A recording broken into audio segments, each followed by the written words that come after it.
देखो भाई, last class में हमने फ्लक्स का डेफिनेशन पढ़ा था, यूनिट और डायमेंशन देखा था, राइट। आज की क्लास में मैं आपको सिखाऊंगा कि इलेक्ट्रिक फ्लक्स को कैलकुलेट कैसे किया जाता है। बात आ रही है समझ में? क्या सीखेंगे हम? इलेक्ट्रिक फ्लक्स को कैलकुलेट कैसे किया जाता है। एक बार आप फ्लक्स कैलकुलेशन सीख लोगे तो इसी से गॉस लॉ की समझ विकसित हो जाएगी। गॉस लॉ डिफरेंट नहीं है, Gauss law is same flux का कैलकुलेशन, ठीक है। तो एक हम छोटा सा क्वेश्चन लेते हैं टॉपिक के फॉर्म में कि इलेक्ट्रिक फ्लक्स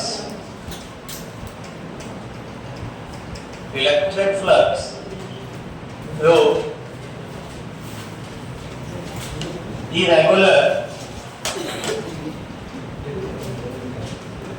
सरफेस। देखो आपके पास कोई इरेगुलर सरफेस है, उससे आपसे इलेक्ट्रिक फ्लक्स कैलकुलेट करने के लिए बोला गया है। समझ में आई बात? कोई इरेगुलर सरफेस है जिसका डायमेंशन फिक्स नहीं है ना, उससे आपसे फ्लक्स कैलकुलेशन की बातचीत की जा रही है, ठीक है। मान लो कि ये कोई इरेगुलर सरफेस है ऐसा इस शेप का, ठीक है। यहाँ हमने चार्ज Q रख रखा है। क्या रखा है? Q। आपसे पूछा गया कि बताओ फ्लक्स कितना हो, ओके। अगर ये चार्ज ठीक इसके ज्योमेट्रिकल सेंटर पे रखा हुआ है तो वही इलेक्ट्रिकल लाइंस रेडियली आउटवर्ड होगा, क्योंकि चार्ज +Q हमने रखा है, ठीक है ना। समझ में आई बात? कोई दिक्कत? क्योंकि देखो फ्लक्स का फॉर्मूला होता है phi E है, मतलब आपको इलेक्ट्रिक फील्ड पता होना चाहिए, एरिया वेक्टर पता होना चाहिए, उसके बाद हम फ्लक्स निकाल पाएंगे, ठीक है। तो जब ये +Q है तो इसकी इलेक्ट्रिक लाइंस कैसी होगी? आप बोलोगे सर इस पॉइंट पे अगर आप इलेक्ट्रिक लाइन देखना चाहते हो तो रेडियली आउटवर्ड होगी, ये इलेक्ट्रिक लाइंस होगी, क्लियर है, ठीक है। अब हम एरिया वेक्टर लेते हैं। एरिया वेक्टर हम छोटा सा ये सरफेस लेते हैं, इरेगुलर सरफेस एक बड़ी बॉडी है, इस पे हम एक छोटा सा एक पॉइंटेड सरफेस लेते हैं DA। समझ में आई बात? ये DA हम छोटा सा सरफेस लेते हैं। अगर ये सरफेस है ना, तो इसका एरिया वेक्टर किधर होगा? Normally outward. तो इसकी एरिया वेक्टर मान लो नॉर्मली आउटवर्ड कुछ इधर होगा, ये हो गया DA। इनके बीच का एंगल कितना बन रहा है? थीटा। तो छोटा सा एलिमेंट छोटा सा फ्लक्स लिंक करेगा, है ना। तो अब लिखेंगे small flux through a small area element DA, a small flux through a small area element DA will be, क्या लिखेंगे? छोटा सा फ्लक्स d phi। फॉर्मूला क्या होता है बच्चों? d phi equal to electric field E dot d। तो इसको क्या लिखेंगे? d phi electric equal to E dA cos theta. ये देखो ये स्मॉल सरफेस एरिया से लिंक फ्लक्स है, हमें पूरे बॉडी से फ्लक्स निकालना है, ओके। लिखेंगे so total flux through whole body, कौन सी body? Whole body will be, okay. तो टोटल फ्लक्स कितना होगा? Integral d phi E equal to, इसको बोलते हैं क्लोज इंटीग्रल। क्या बोलते हैं? क्लोज इंटीग्रल, मतलब पूरे बॉडी का इंटीग्रेशन हो रहा है। और किसका इंटीग्रेशन हो रहा है? सरफेस का इंटीग्रेशन हो रहा है। तो दो मेथड होते हैं लिखने, या तो आप एक सर्कल लगा लो या आप सिंपल इंटीग्रेशन का साइन देके नीचे s लिख दो, मतलब सरफेस इंटीग्रल। हम लोग सर्कल लगा के लिखते हैं, तो इंटीग्रेशन के साइन में एक सर्कल लगा देंगे और यहाँ लिखेंगे E dA cos theta, okay. d phi E को इंटीग्रेट करोगे तो ये phi E आएगा और phi E का वैल्यू आएगा close integral E dA cos theta. तो बच्चों जब जब आपसे फ्लक्स पूछा जाए तो आप ये फॉर्मूला लगा लेना, phi electric equal to E dA cos theta. E dA cos theta से आप फ्लक्स आसानी से निकाल लोगे, चाहे बॉडी आपका रेगुलर हो या बॉडी इरेगुलर हो। अब कुछ फेमस क्वेश्चन है वो हम लेते हैं, ठीक है ना। पहला क्वेश्चन है क्वेश्चन नंबर 1। अ चार्ज, ध्यान देना, +Q is enclosed A charge plus q is enclosed at the center of a sphere of radius r. Then find flux linked through the sphere. Question आया समझ में? एक charge Q को sphere के centre पे enclose किया गया है, ठीक है? स्फीयर से उसके सेंटर पे उसको इनक्लोज किया गया है, ओके? और आपसे पूछा गया है कि बताओ कितना फ्लक्स लिंक करेगा पूरे के पूरे स्फीयर से। क्लियर? तो चलो सॉल्यूशन देखते हैं इसका रिजल्ट बहुत इंपॉर्टेंट है। ये आपके पास एक स्फीयर है, ठीक है? ये स्फीयर है बच्चों। स्फीयर के सेंटर पे एक चार्ज प्लस क्यू यहाँ पे रखा हुआ है, यहाँ पे चार्ज प्लस क्यू इनक्लोज कर दिया गया और जो स्फीयर लिया गया है उसका रेडियस कितना है? कैपिटल आर इसका रेडियस है। भाई फ्लक्स निकालने के लिए किन दो चीजों की आवश्यकता पड़ती है? एरिया वेक्टर और इलेक्ट्रिक फील्ड, ओके? ठीक है। अगर चार्ज प्लस क्यू यहाँ पे सेंटर पे रखा हुआ है तो इलेक्ट्रिकल लाइंस किधर जाएंगे? Radially outward. देखो ये लाइंस इधर में हर डायरेक्शन में इस तरीके से लाइंस आउटवर्ड होगी, ठीक है? हम लोग इस पॉइंट से फ्लक्स निकालना चाहते हैं। हमने एक छोटा सा एलिमेंट इस पॉइंट पे आके एक्यूम किया जहाँ फ्लक्स निकालने के लिए बोला गया। यहाँ मैंने एक छोटा सा एलिमेंट एक्यूम किया। अच्छा बताओ एरिया वेक्टर किधर होगा? बोलोगे सर फील्ड की डायरेक्शन में होगा क्योंकि सरफेस एकदम सिमेट्रिकल है, एक जैसा है। समझ में आई बात? फील्ड के डायरेक्शन में एरिया वेक्टर होगा तो छोटा सा एरिया वेक्टर डीए इधर ही होगा। अच्छा ई और डीए के बीच का एंगल कितना होगा? आप बोलोगे सर 0 लिख लो क्योंकि जिधर ई है उधर ही डी है। सबको समझ में आया? अभी मैंने फ्लक्स का फॉर्मूला आपको क्या बताया था कि चाहे सरफेस रेगुलर हो या इरेगुलर हो, फ्लक्स का फॉर्मूला होता है close integral of E dA cos theta. Basically यही गॉस लॉ है। तो अब लिखेंगे since electric flux equal to close integral of E dA cos theta. कोई दिक्कत नहीं है? बहुत अच्छी बात। देखो तो phi electric equal to close integral of, अब देखो E electric field point charge center पे रखा हुआ है, ठीक है? ये रेडियस है तो ये डिस्टेंस भी कितना होगा? रेडियस ही होगा। तो इस पॉइंट पे मान लो यहाँ कोई पॉइंट P है, इस P पॉइंट पे इस P पॉइंट पे आप इलेक्ट्रिक फील्ड कितना लिखोगे? KQ/r², क्योंकि P पॉइंट के लिए ये चार्ज पॉइंट चार्ज जैसा बिहेव करेगा, ठीक है? तो इसके लिए आप फील्ड लिखोगे Q/4 pi epsilon not r²। Q/4 epsilon not r²। कोई प्रॉब्लम नहीं होनी चाहिए, रेडी है, राइट? और cos थीटा मतलब cos 0 डिग्री, ओके?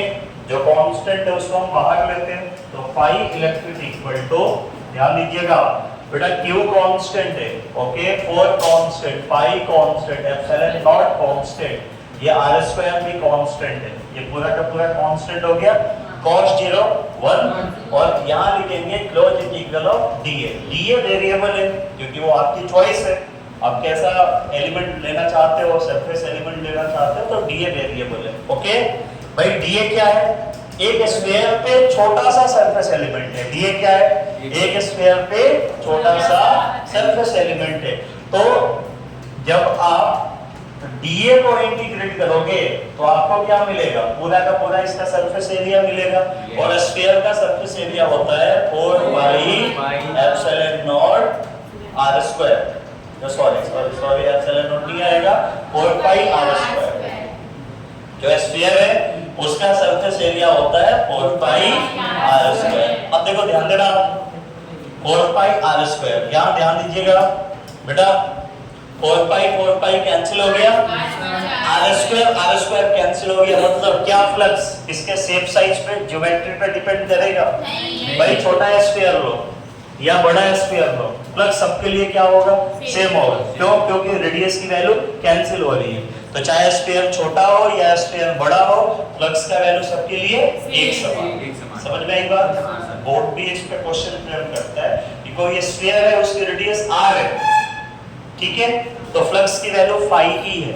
अगर उसकी रेडियस 2r हो जाए तो फ्लक्स की वैल्यू कितनी होगी? कितनी होगी आप बताइए? phi e होगा, क्योंकि रेडियस पे फ्लक्स डिपेंड नहीं करता, ठीक है। तो phi इलेक्ट्रिक कितना होगा बेटा? ओके, आपको ये याद रखना है कि जब जब चार्ज अंदर इंक्लोज होता है, जब जब चार्ज अंदर इंक्लोज होता है, जब जब चार्ज अंदर इंक्लोज होता है, फ्लक्स का वैल्यू हमेशा q ऊपर एप्सिलॉन नॉट ही होता है, चाहे सरफेस कैसा भी हो। कुछ एग्जांपल हमने ये सीखा, note, when charge q is enclosed inside a closed surface, inside a closed surface, then electric flux is q upon epsilon naught. Whatever may be the shape and size of surface, whatever may be the shape and size of surface। कुछ example लेते हैं, जैसे बेटा देखो, ये sphere है, क्या है? यहाँ पे हमने चार्ज क्यों रख दिया? ओके, कोई प्रॉब्लम? ये कोई ट्रायंगुलर शेप की 3D बॉडी है, इसके सेंटर पे हमने चार्ज क्यों रख दिया? ओके, ये कोई रेक्टेंगुलर शेप की बॉडी है, इसके सेंटर पे चार्ज क्यों रख दिया? है ना, ऐसा कोई पेंटागन ले लो, हेक्सागन ले लो, कुछ भी ले लो, है ना, और इसके सेंटर पे आप चार्ज क्यू को रखते हो। ओके, या कोई इरेगुलर शेप की बॉडी ले लो, आगे चल के इसको हम प्रूव करेंगे, इसके ज्योमेट्रिकल सेंटर पे चार्ज क्यू रख लो, सबके लिए फ्लक्स की वैल्यू कितनी मिलेगी? q अपॉन एप्सिलॉन नॉट मिलेगी। सबके लिए कितनी मिलेगी? क्योंकि फ्लक्स की वैल्यू शेप साइज पे डिपेंड नहीं करता है, फ्लक्स की वैल्यू शेप साइज पे डिपेंड नहीं करती है। सबको समझ में आ रहा है? कोई दिक्कत? अब हम कुछ फेमस क्वेश्चंस करेंगे, उसको ध्यान से सीखिएगा। आईआईटी ने भी उन क्वेश्चंस को पूछा है और आपके बोर्ड एग्जाम में भी ये सब क्वेश्चंस आए हुए हैं, तो आपको बड़े ध्यान से इन क्वेश्चंस को सीखना है। ओके, अब न्यूमेरिकल देखो, कॉमन क्वेश्चन है, find electric flux, find electric flux through given surface. जो सरफेस आपको दिया जाए उससे आपसे फ्लक्स पूछा जाए। पहला क्वेश्चन बेटा, कोई स्फीयर है, क्या है? इसके सेंटर पे चार्ज क्यू रहता है, बता फ्लक्स कितना होगा? फिर भी बता। q upon epsilon not. बहुत बढ़िया। दूसरा बेटा, कोई हेमिस्फीयर है, क्या है? कोई हेमिस्फीयर, ये हेमिस्फीयर है, आधा है स्फीयर। ओके, हेमिस्फीयर के सेंटर पे फ्लक्स रखा हुआ है, बता फ्लक्स कितना होगा? q अपॉन, नहीं बेटा, मैंने क्या सिखाया कि जब जब चार्ज बॉडी के ज्योमेट्रिकल सेंटर पे होता है, ओके, तब तक फ्लक्स की वैल्यू, तब तक flux q upon epsilon not होती है। क्या यहाँ चार्ज बॉडी के ज्योमेट्रिकल सेंटर पे रखा हुआ है? नहीं, ठीक है। अब इमेजिनेशन करो, इमेजिन करो। ओके, अगर ये पूरा स्फीयर होता तो फ्लक्स कितना निकलता? q upon epsilon not. अभी कितना है बेटा? आधा, तो फ्लक्स कितना निकलेगा? बहुत अच्छी बात है, कोई दिक्कत? ठीक है। अगला क्वेश्चन बहुत फेमस क्वेश्चन है, आप इस क्वेश्चन का आंसर बड़े ध्यान से दीजिएगा, ठीक है। हमें क्यूब लेते हैं, क्या लेते हैं बेटा? एक क्यूब लेते हैं। ओके, मैंने एक यहाँ पे क्यूब लिया, ध्यान देना, ये देखो क्यूब, ठीक है। इसको इधर बना ले क्या? हाँ, यहाँ बना ले। हमने एक क्यूब लिया, ध्यान देना, ये क्यूब लिया। ओके, मैंने जो चार्ज प्लस क्यूब है, इसको बेटा क्यूब के सेंटर पे रखा है। कहाँ रखा है?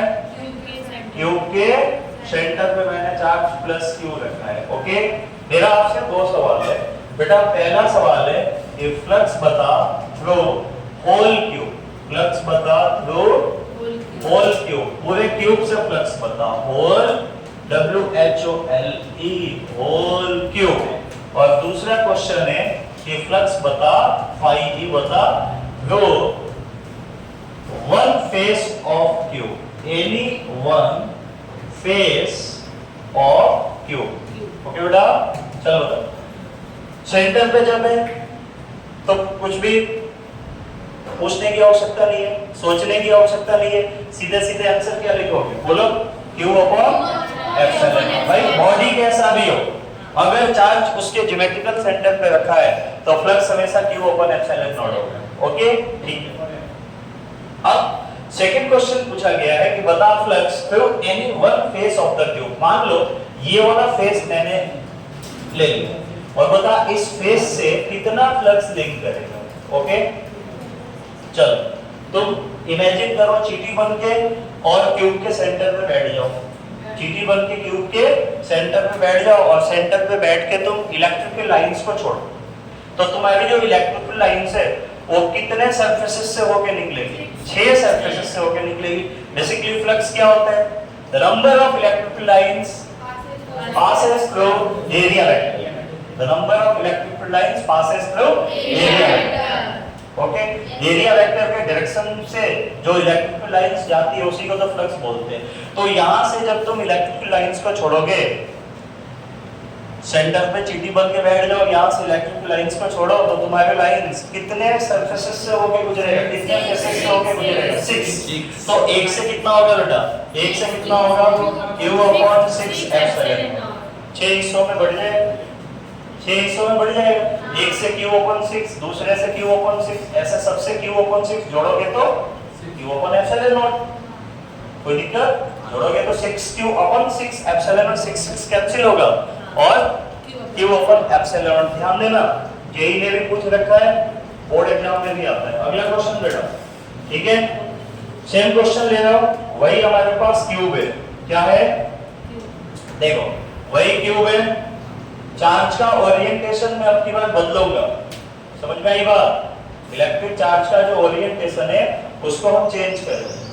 ठीक है, देखो इस बार मैंने जो चार्ज लिया है उसको सेंटर के बजाय मैंने इसके फेस पे रख दिया। कहां रखा? फेस पे। मैंने इसके फेस पे रख दिया, ये फेस है, यहां मैंने प्लस क्यू रख दिया। ओके, यहां मैंने क्या रख दिया? प्लस क्यू रख दिया। मेरा वही सवाल पहला, फ्लक्स बता रो होल क्यूब, पूरे क्यूब से फ्लक्स बता। ओके, दूसरा फ्लक्स बता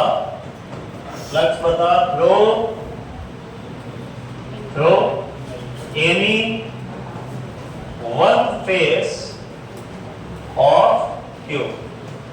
ओके, किसी एक फेस से आप फ्लक्स बताओ। तो पहले बताओ पूरे क्यूब से कितना फ्लक्स निकलेगा? क्या अभी भी क्यू ओपन एप्सिलॉन नॉट निकलेगा? नहीं, क्योंकि अब की बार चार्ज क्यूब के सेंटर पे नहीं है। ठीक है, अब फिर से इमेजिन करो एक क्यूब यहाँ पे, ओके, और इस क्यूब के आउटर फेस पे चार्ज रखा हुआ है। इमेजिनरी तौर पे एक और क्यूब यहाँ पे मानो, दोनों क्यूब को चिपका दो। क्या दोनों क्यूब के लिए ये चार्ज सेंटर पे नहीं आएगा? बिल्कुल आएगा। फिर से समझाता हूँ बेटा, एक क्यूब यहाँ रखा हुआ है, इसके फेस पे चार्ज क्यू रख दिया। ऐसा ही एक क्यूब इसके राइट हैंड साइड एज्यूम करो और इन दोनों क्यूब को आप टेस्ट कर लो, तो ये चार्ज दोनों क्यूब के लिए सेंटर पे आएगा ना। तो दो क्यूब के सेंटर से फ्लक्स कितना निकलेगा? Q upon epsilon not. तो एक से कितना निकलेगा? Q upon 2 epsilon not. एक से कितना निकलेगा? समझ में आ रहा है? ठीक है, अब चूंकि चार्ज इसके फेस पे रखा हुआ है, तो जब चार्ज को हमने फेस पे रख दिया तो इसकी इलेक्ट्रिकल लाइंस इस वाले फेस से तो नहीं निकलेगी। दूसरी तरीके से मैं समझाता हूँ, ये अपना कमरा है, एक क्यूबिकल कमरा है, कितने फेसेस इसमें? 6 फेसेस है। आप चीटी बन के इस वाले वॉल पे बैठ जाओ, इसके सेंटर में बैठ जाओ, इस वॉल के, यहाँ से टॉर्च जलाओ, तो टॉर्च की रोशनी कितनी साइड से होकर निकलेगी? 5। क्या आपकी टॉर्च की रोशनी इस वॉल से होकर निकलेगी जिसपे बैठे हो? नहीं निकलेगी। निकलेगी क्या? नहीं निकलेगी ना। कितने से निकलेगी? 5 से। तो जो टोटल फ्लक्स है कितने हिस्सों में बटेगा? 5 हिस्सों में बटेगा ना, क्योंकि फ्लक्स बेसिकली इलेक्ट्रिकल लाइंस का नंबर होता है। तो अभी आपका जो फ्लक्स है वो 5 हिस्सों में बटेगा, तो हम लिखेंगे Q अपॉन 5। और यहाँ पे 2 है तो 10 एप्सिलॉन नॉट, क्या लिखेंगे हम Q अपॉन 10 एप्सिलॉन नॉट। इसमें 5 का डिवाइड लगा लो तो एक फेज से Q अपॉन 10 एप्सिलॉन नॉट। हाँ, इस फेज से तो लाइन निकल ही नहीं पाएगी, इस फेज से लाइन नहीं निकल पाएगी ना। तो बेटा इस वाले वॉल पे चींटी बन के बैठ के टॉर्च को जलाओगे तो तुम्हारी रोशनी सामने सामने ऊपर नीचे और अपोजिट फेस वाली वॉल से निकलेगी, ये फेस डिक्लाइन हो जाएगा। समझ में आया? अगला क्वेश्चन लेता हूं, सोचिएगा और आंसर दीजिएगा, ठीक है? ओके, फिर से मैं एक क्यूब लेता हूं, फिर से एक बेटा क्यूब लेते हैं, ठीक है?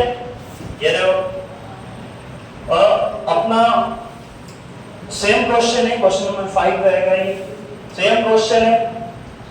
मैंने जो चार्ज लिया, अब की बार भाई क्यूब में जो साइड है, टोटल साइड कितने होते हैं क्यूब में?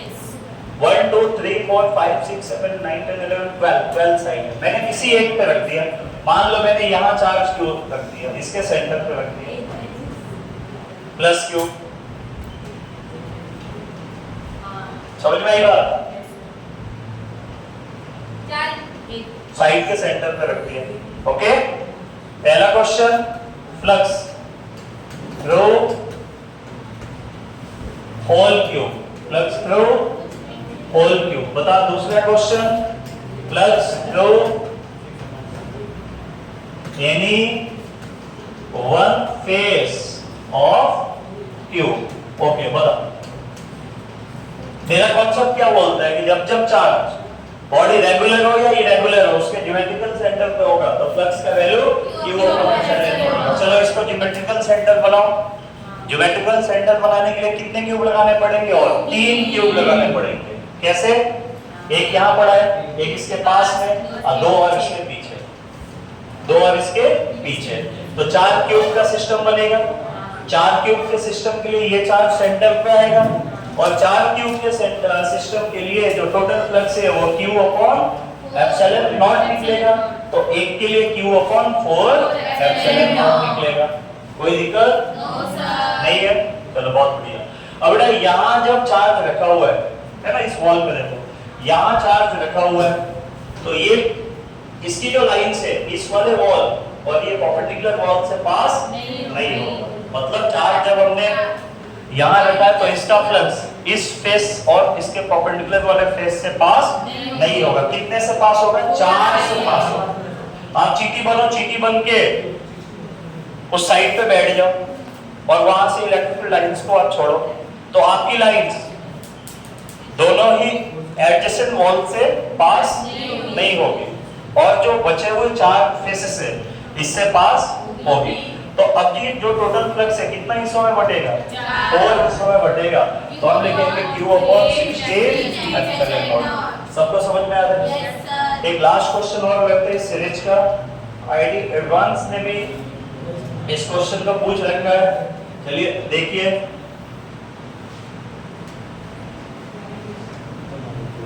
ध्यान देना, जो चार्ज है मैंने इसके वर्टेक्स पे रखा। कहाँ रखा? हाँ, प्लस क्यू पे मैंने आपकी बार इसके वर्टेक्स पे रख दिया। इधर देखो भाई, मैंने चार्ज को वर्टेक्स पे रखा है। अपना वही क्वेश्चन है सेम बेटा। पहला क्वेश्चन है फ्लक्स बता, फाई बता through whole cube, through whole cube. और दूसरा क्वेश्चन आपके पास फ्लक्स बता, phi E through any one face of cube. अब चलो बता कितने क्यूब लगाने पड़ेंगे? 7 और लगाने पड़ेंगे। आप लोग सीख गए। तो 7 क्यूब के सिस्टम के लिए ये सेंटर पे आएगा भाई। एक तो यहाँ पे 3 नीचे और 4 ऊपर, तो टोटल 8 क्यूब बनेगा। 8 क्यूब के लिए ये चार्ज इसके सेंटर पे आएगा और Q अपॉन 7 नहीं 8, Q अपॉन 8 एप्सिलॉन। ठीक है, अब चीटी बन के कॉर्नर पे बैठ जाओ। हाँ बिल्कुल, हाँ उस वर्टेक्स पे बैठो, एकदम टॉप मोस्ट वर्टेक्स पे बैठो। और वर्टेक्स पे बैठ के वहां से तुम इलेक्ट्रिकल लाइंस को पास करो तो तुम्हारी लाइन तीन फेसेस से पास नहीं होगी, ये दोनों साइड में और ऊपर पास नहीं होगा। कितने से पास होगा? 3 से पास होगा। 24। तो ये एडवांस ने इस क्वेश्चन को पूछा है 24 एप्सिलॉन नॉट। लास्ट वाला क्वेश्चन 24, यस 24 एप्सिलॉन नॉट। समझ में आई बात? Yes sir. सब लोग सीख गए? Yes sir. कहीं कोई दिक्कत नहीं है? सर। तो इस तरीके से हम लोग फ्लक्स का कैलकुलेशन करते हैं, चाहे बॉडी रेगुलर हो या इरेगुलर हो। जब जब चार्ज अंदर होता है तो फ्लक्स का वैल्यू 0 होता है, और जब जब चार्ज बाहर होता है, सॉरी, जब जब चार्ज अंदर होता है तो फ्लक्स की value Q open epsilon not होता है, और जब जब चार्ज बाहर होता है तो फ्लक्स की वैल्यू 0 होती है। वो अभी आपको मैं सिखाऊंगा। तो देखो एक बार फिर से मैं आपको रिवाइज करा देता हूँ। मैंने एक इरेगुलर सरफेस लिया और इरेगुलर सरफेस से फ्लक्स का फॉर्मूला आपको निकाला, phi equal to close integral of EDA cos theta. ये फॉर्मूला सरफेस रेगुलर हो या इरेगुलर हो दोनों के लिए वैलिड है। ओके, मैंने पहला क्वेश्चन लिया स्फीयर के लिए, कोई स्फेरिकल बॉडी है, उसके सेंटर पे चार्ज प्लस क्यू को इनक्लोज किया गया है और आपसे फ्लक्स पूछा गया, तो आपका आंसर आया था Q ओवर एप्सिलॉन नॉट। यहाँ से आपने ये सीखा कि फ्लक्स की वैल्यू शेप साइज पे डिपेंड नहीं करता है, और अगर चार्ज अंदर होगा तो flux Q over epsilon not होगा, शेप कैसा भी हो। समझ में आई बात? चाहे स्फीयर हो या ट्रायंगुलर शेप का हो, रेक्टेंगुलर हो, हेक्सागोन हो या कोई आर्बिट्ररी शेप की बॉडी हो, फ्लक्स हमेशा Q ओवर एप्सिलॉन नॉट होगा। उसके बाद हमने कुछ रेगुलर क्वेश्चन लिए, जैसे स्फीयर लिया, ये क्या है? एमई स्फीयर लिया, बोलो। इसका सेंटर पे ही है ना, लेकिन ज्योमेट्रिकल सेंटर नहीं है ना, ये तो पूरे क्यूब का सेंटर है। हेमिस्फीयर का खुद का सेंटर नहीं है ना ये। समझ में आई बात? तो ज्योमेट्रिक पूरे क्यूब के सेंटर बनाने के लिए हमने एक और हेमिस्फीयर नीचे जो किया था, ठीक? ये क्लियर है? ये क्यूब वाले क्वेश्चन क्लियर हो गए? इमेजिन कर करके हमने क्यूब एज्यूम करते गए और फ्लक्स निकालते गए, ठीक है? और इसको आप लोग फटाफट नोट कर लो, फिर मैं आगे बताता हूँ। हाँ